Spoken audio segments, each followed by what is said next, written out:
Ha ha ha ha ha. If you know my channel, you know that the first name of the channel was Cannondale, so be careful because I'm still a lover of many Cannondale models, not all, but many bikes. And on this episode, I want to answer two questions. Question number one, do you pay for the logo Cannondale here and on the head tube?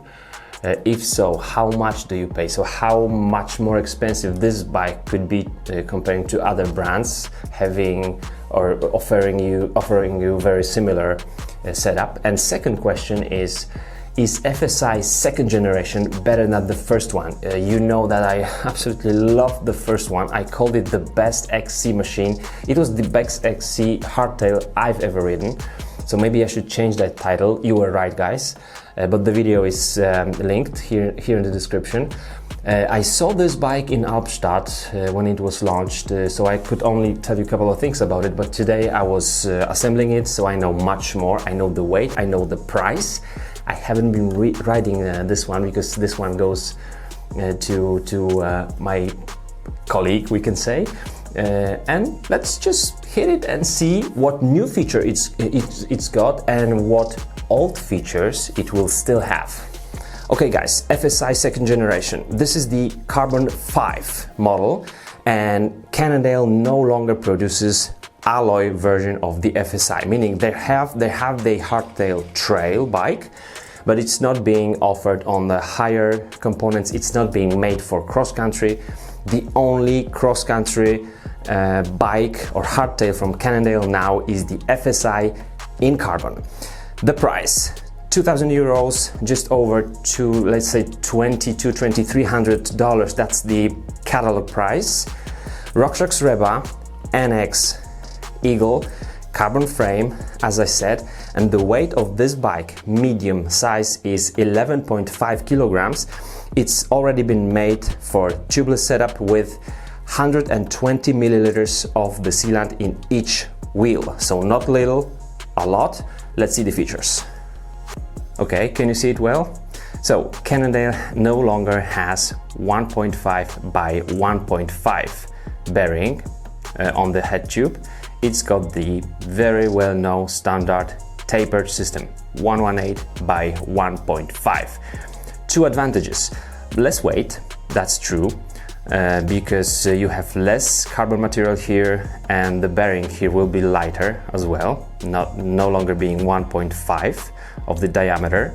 But more importantly, this frame now is compatible with any tapered steer of the fork. So if you don't ride lefty, which now Lefty Ocho became also tapered steered fork, you can ride any other fork without adapters like this one. This is RockShox Reba and it fits to this head tube.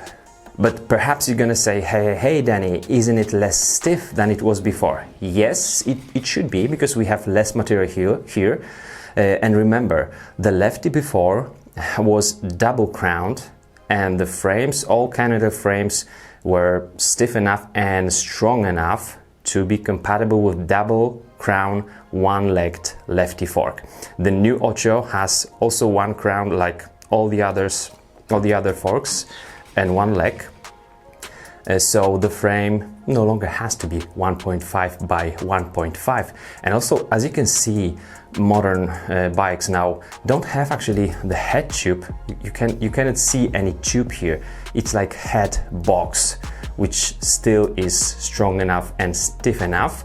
But did I like the oversized one? Yes, I like the look of the oversized one, huge one with the Lefty double crowned fork. That's right, I haven't been riding Ocho just yet, so I cannot tell you how it rides. And since we are here on the head tube, the ports, those inserts are made very well. You have the additional bolt here. This one is just locked, but it's ready to take, let's say, front derailleur housing or dropper post housing, which I'm gonna show you here in a second. And here we are, we've got a lot of plugs here. This is the cover for the bigger hole, which can take housing for the front derailleur and for the seat post, dropper post. This one is for guiding the housing for the dropper post if you want, and these two hide the thread for the front derailleur if you want to have one. Bigger change happened also right here. As you can see, there is no tube here under, like over the top tube, because the clamp is hidden here inside. There's one like block which you will push against the seat post by threading the bolt right here. It's 4 millimeters Allen key, so you are threading it in. It will push against the seat post, and then the seat post will be pushed against the back of the seat tube. It has one nice advantage. Do you remember how amazed I was riding the first FSI generation, telling you that the seat post is flexing so much? It didn't flex on any other hardtail I've been riding in my life. And there was a carbon one, 27.2 millimeters of the diameter. Here, since this is carbon 5 model, so the lowest model, we have alloy one, but still it flexes. You can just push the saddle with your elbow and you will feel and see the seat post flexing, which is great.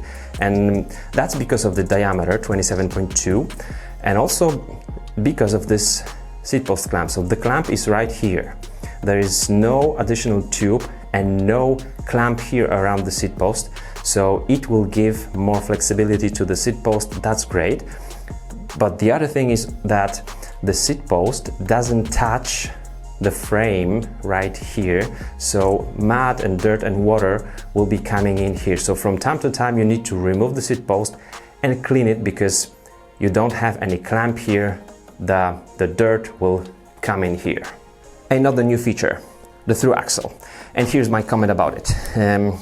Cannondale doesn't need through axle, at least in the rear, because they had already on the lefty in the front. But why, in my opinion, it doesn't need through axle in the rear? There is asymmetrical integration, which means that the rear triangle is so wide and so stiff, and the rear wheel is symmetrically laced, so that it doesn't really need a through axle. FSI generation 1 didn't have through axle, there's just a quick release. But since customers were talking about, well, Cannondale didn't even give us the through axle on the FSI, why do they save money? Here you have it, and you have it in the Cannondale way, which means different and smarter. So you need to, of course, you need to unthread, because this is the through axle. You are unthreading it. Once it's done, you just pull it a little bit, and you can remove it from the frame, because here you've got like normal dropout. It's opened. You don't have to push the whole axle through it. You don't have to remove the axle. You just do it like that, and then you push it back when you, let's say, replace the wheel, and it's on its place. Of course, normally you do it when the bike is standing, so it will be a bit more difficult right now for me. I'm gonna do it anyway, but yes, it's easier, it's faster, it's not needed for the asymmetrical system. Let me do it. Here you have it. I would say it's like half through axle. And I've already mentioned this feature. This is the feature taken from FSI 1, which is asymmetrical integration. That means this part of the frame has been moved by 6 millimeters outwards, meaning we're gonna have stiffer frame, but also, more importantly even, the wheel is symmetrical. Wheels have to fit in the cassette on the right side, on the drive side, and so we always have asymmetrical spokes and wheels. This one is symmetrical because there is more space for the cassette here for the Cannondale. It will also give you more mud clearance, but more importantly, the wheel is very stiff, and I'm loving this. You see this? The asymmetrical rear triangle will give us symmetrical wheel, but also lots of space for the mud and shorter chainstays. Manufacturers are fighting now to get the chainstays shorter so that the bike will be more nimble. You know me, I always look at this part of the bike because manufacturers will often make it bad. This is a great job. We have two inserts here, and these are the zip ties, and correct me if I'm wrong, but I think that these zip ties hold on the housing to the bottom wall of the bottom bracket, which means that nothing will rattle and nothing will rub against the spindle of the cranks, meaning problems.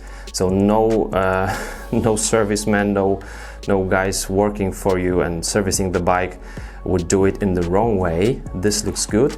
Cannondale didn't come up with the BB30A on the mountain bikes, as you can see, because they have BB30A asymmetrical on their road bikes. Here it's still BB30, stiff, light, and we have here a SRAM DAP system, so it's compatible. And what more can I tell you guys? Here's the shaping of the frame. We've got the thin seat stays for additional compliance, but the Seatpost 27.2 with this Seatpost clamp works perfect for your comfort. And here's the interesting thing.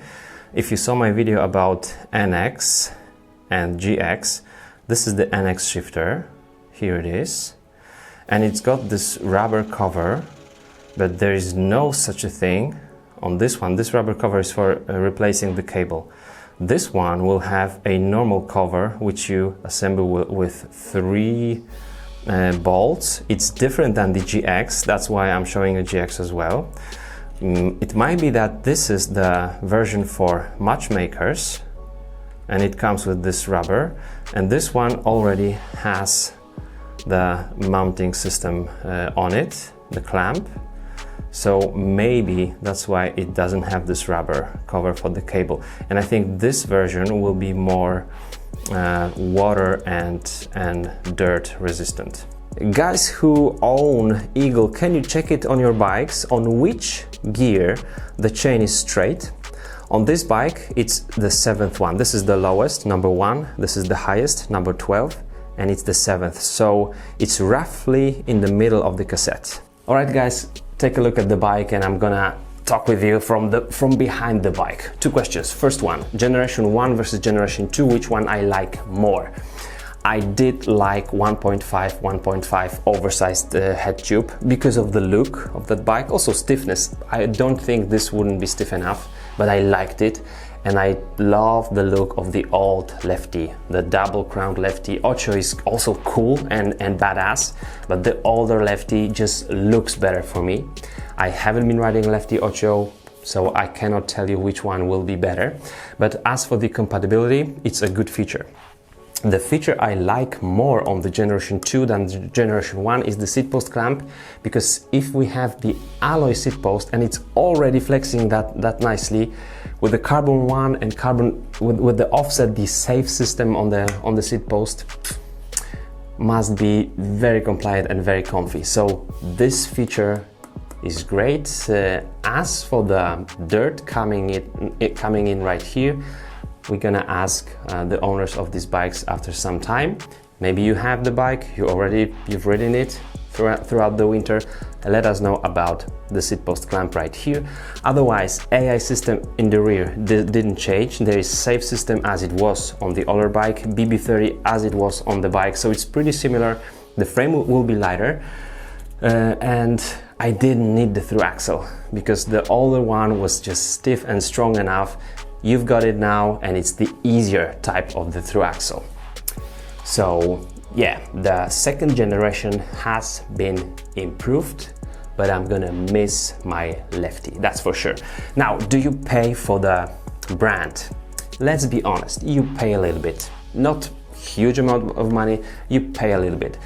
For this amount of money, $2,200, and that's the MSRP, or 2,000 euros, you will buy other brands with good carbon bikes, carbon frames on the NX Eagle drivetrain, but the wheels, for example, will be lighter. Or you're gonna have the remote lockout. You don't have it on this one. So that's what you pay. 11.5 kilograms for this bike is okay, but it's not the best at that price point. It's easily upgradable.